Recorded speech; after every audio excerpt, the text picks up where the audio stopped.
নেত্রকোনার বাহারাট্টা উপজেলার ২ নং শাহতা ইউনিয়নের সাবানিয়া বিএডিসি সেচ স্কিমের অব্যবহৃত ড্রেনের ইট তুলে নেয়ার অভিযোগ উঠেছে ইউনিয়নের ৭ নং ওয়ার্ডের ইউপি সদস্য স্বপনের বিরুদ্ধে।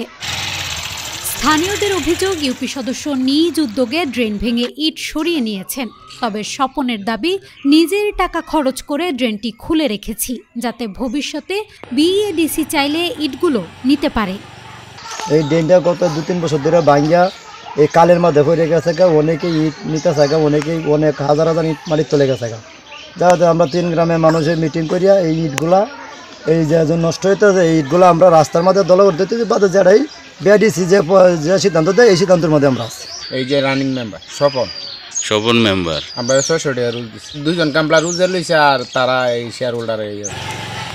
এ বিষয়ে নেত্রকোনা জেলা বিএডিসি সহকারী প্রকৌশলী আতিকুর রহমান বলেন, এভাবে ড্রেন ভেঙে ইট নেয়ার অনুমতি দেওয়ার এখতিয়ার নেই। অভিযোগ পাওয়া গেলে প্রয়োজনীয় ব্যবস্থা নেওয়া হবে। অনুমতি আমিও দিতে পারবো না, আমার এখতিয়ারের মধ্যে নাই।